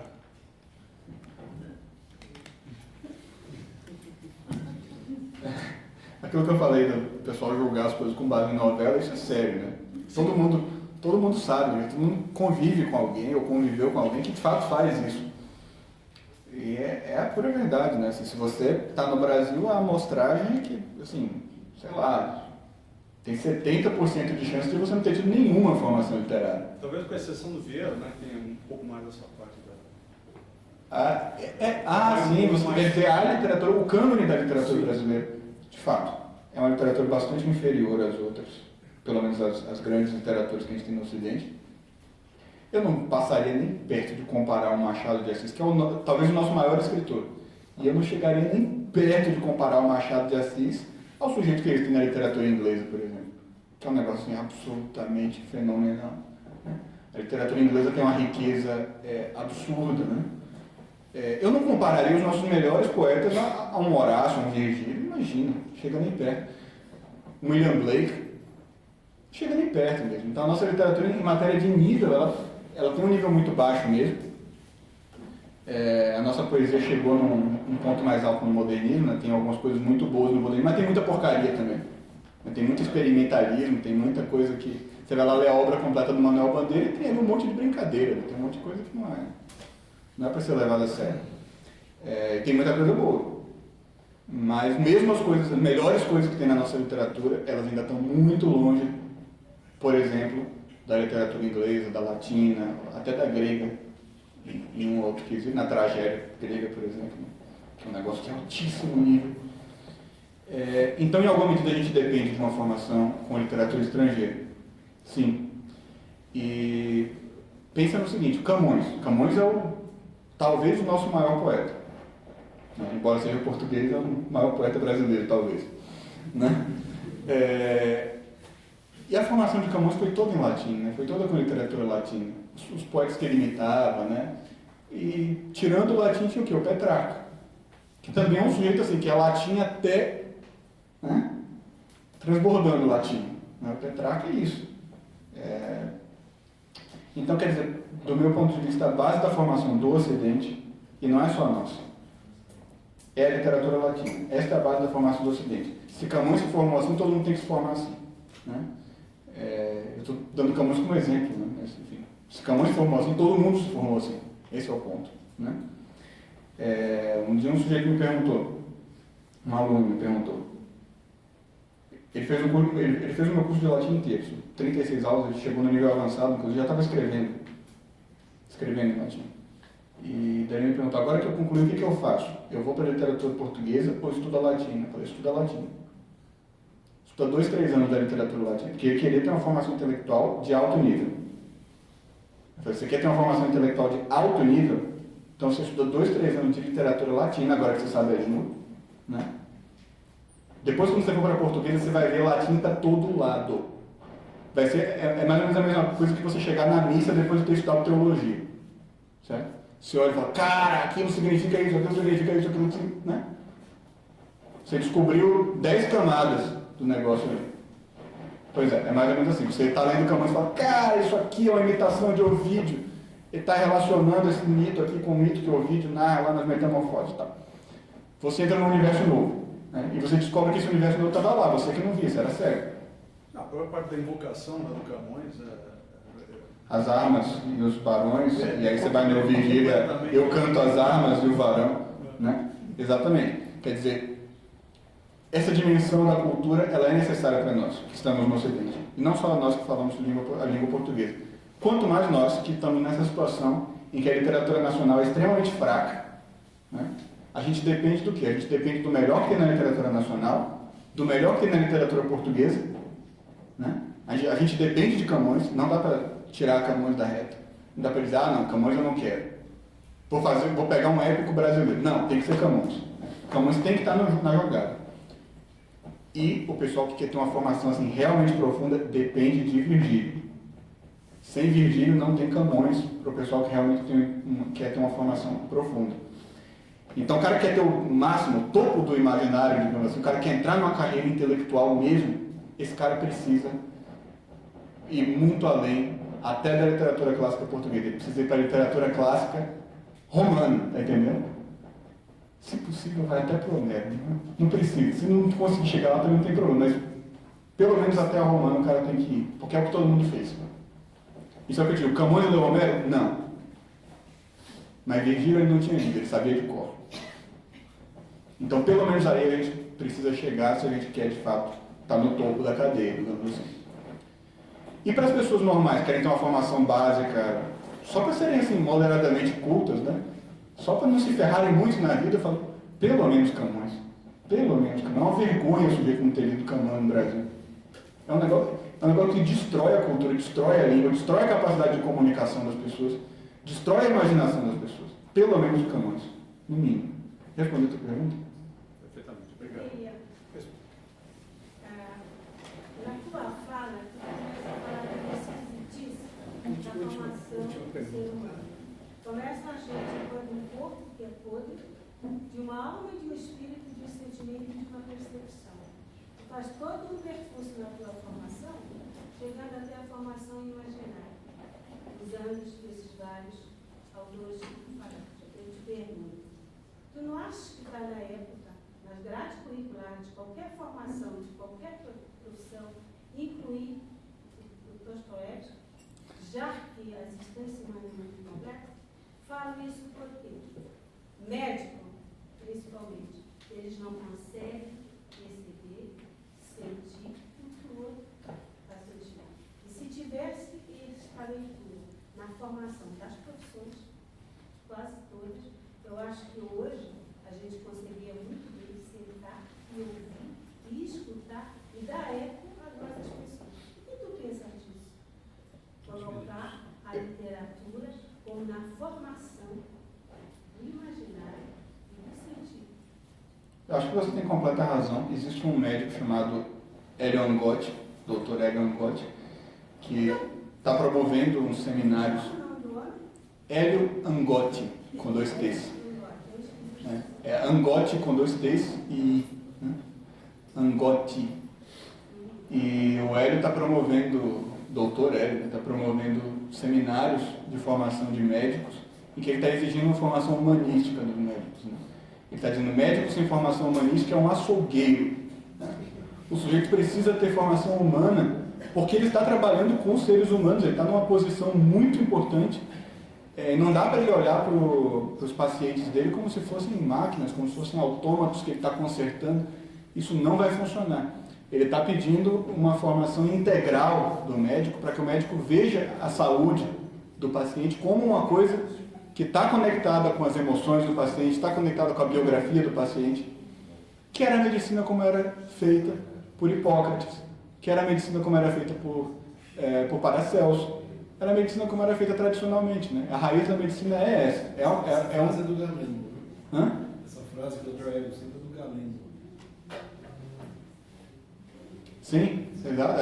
O Hipócrates e Galeno, né, são os fundadores da arte médica.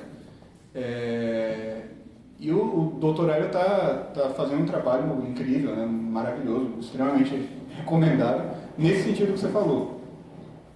A formação literária tem que ser a base de tudo. Sem imaginação ninguém faz nada. Sem imaginação o cara não pode ser nem um bom matemático, certo? É claro, existem graus, como eu falei. Eu falei para vocês que tem graus diferentes. Eu queria dar essa ideia de que a pessoa, nem todo mundo precisa chegar no topo da coisa, mas alguma todo mundo precisa ter. E eu não sei se... Eu não gosto de grades, eu detesto grades, na verdade, né? Mas com certeza Dostoiévski seria um que estaria presente se eu fizesse uma, né? Mas eu acho que, assim, acima de tudo, as pessoas precisam aprender a se comunicar e precisam aprender a imaginar basicamente as coisas, né? Então as pessoas precisam desse nível simbólico de imaginação, assim, no mínimo, né? Elas precisam desse nível infantil de imaginação.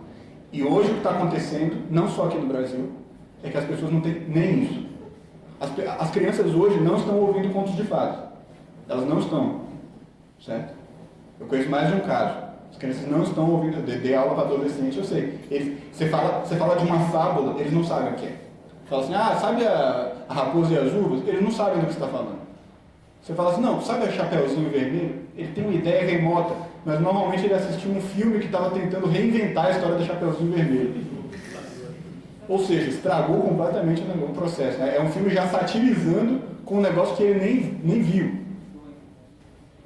João e Maria, Alice no País das Maravilhas, aí bota Alice com a faca ensanguentada, um negócio assim. Ou seja, os caras já estão satirizando um negócio que a criança nunca leu, nunca ouviu.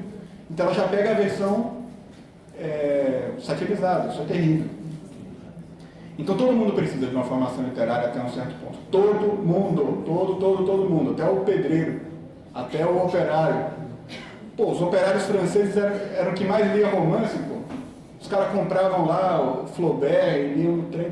Qual o problema? Dickens, quem era o público de Dickens? Operário. Os caras compravam, Dickens encheu a carteira com dinheiro de operário, porque os caras compravam os livros dele. Então, quer dizer, não tem isso, né? Todo mundo precisa disso para viver. Não é só para ser culto, não é para viver mesmo, sabe? Senso prático mesmo. Né? Conseguir se relacionar com o irmão, com a mãe, com o amigo, precisa de imaginação para isso. Então, todo mundo, é isso que eu diria, todo mundo, não só os médicos. Obrigado a todos.